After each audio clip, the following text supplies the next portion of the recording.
dollars, but it's cleared one big hurdle, and insiders like Senator Debbie Stabenow of Michigan are confident this will make its way to the president's desk, and very soon. This can happen quickly. The president will sign this by the end of the week. That IRS has done direct checks before, so I expect them to really start moving quickly in the next week or two. So what could this mean for those of you who qualify? So millions of Social Security recipients could soon see their largest monthly benefit increase in decades. Senior citizens are eligible to claim up to $2,000 extra every month. The president is meeting with lawmakers to address Social Security's top issues. And now, increases in Social Security payments, which are likely linked to a key measure of inflation, are expected to rise significantly for the rest of this decade. According to an analysis by Better Benefits Guide, by looking at historical data on annual hikes in Social Security payments, the average monthly payment for retirees by 2030 is expected to have climbed to more than $2,000. One of the most important challenges in making financial plans for your retirement is how much actual buying power you will have. And since 1975, the federal government has regularly adjusted Social Security payments higher in response to the rise of cost of living. Their cost of living adjustments are tied to the constantly growing Consumer Price Index. It's one of the most common gauges of inflation. In 2000, the average monthly Social Security payment was $874, and today it's doubled to around $1,700. At the current rate of COLA increases, the average monthly Social Security payment in 2 years could be more than it was in 2001, and double that. Since 2001, the average yearly hike in Social Security payments has been 3%. It also concluded that if Social Security payments keep rising in line with increases in the Consumer Price Index, then the average monthly Social Security check could actually climb to $2,100 by 2030. However, since the CPIW is based on the average monthly consumption of all urban consumers, including tens of millions of people who are younger and healthier than seniors, the actual medical costs of many Social Security recipients far exceed those reflected in the CPIU. In fact, an ongoing study conducted by the Senior Citizens League indicates that high inflation has caused Social Security benefits to lose 40% of their buying power since 2000. Social Security purchasing power plummeted 10 percentage points from March 2021 to March 2022, the largest drop recorded to date. And now if we take a look at the Labor Day mark the end of the summer driving season, and while gas prices are elevated, the US avoided the stretch of super high prices that some had feared. Gas prices are expected to continue their 2-month decline, as people are driving less and continue to conserve fuel. According to AAA, prices have been falling since the national average of unleaded gasoline peaked at just $5 a gallon on June 14th.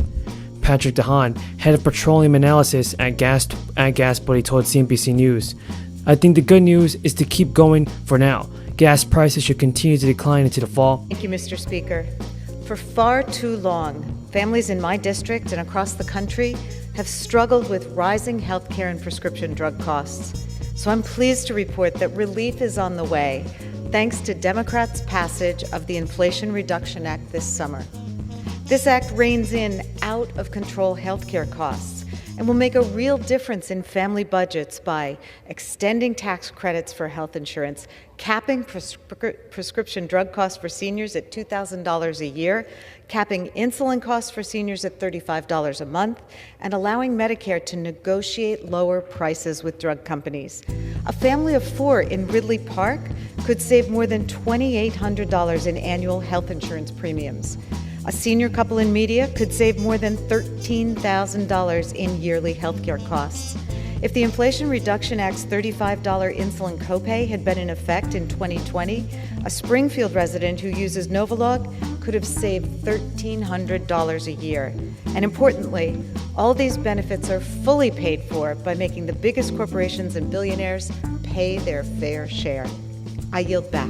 Please have a seat. Thank you. Well, Mr. President, it's great to have you here.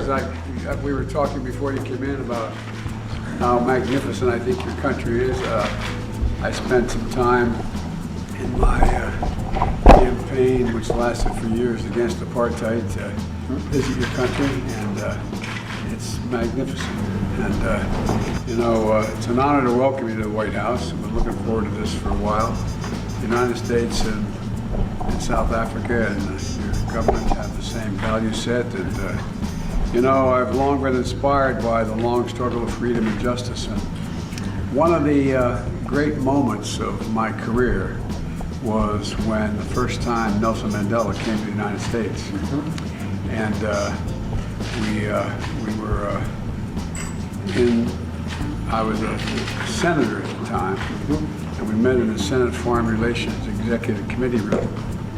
And he came in, and we all stood there and said hello to him and the like. And afterwards, he asked me to come by my office, and he came by to say thank you, because he heard I had been stopped trying to get to visit him, to see him in prison. And I had said once, I said I got arrested. I wasn't arrested, I got stopped. You got stopped. Prevented from moving, but and he was extremely gracious. And you know, we've ended up with two great democracies, and a lot to do, and you've become, you personally and your country, is such a critical part of what happens in a continent of 100 million people, billion people almost. We really need to make sure we're fully understand one another. And in our trade relations with South Africa, we have 600 American companies doing business in South Africa.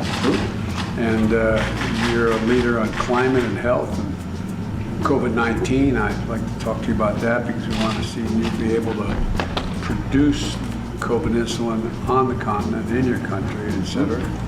And you were one of the international leaders that agreed with my effort to try to do away with the patent listing on drugs. So we can still get a lot done, I think.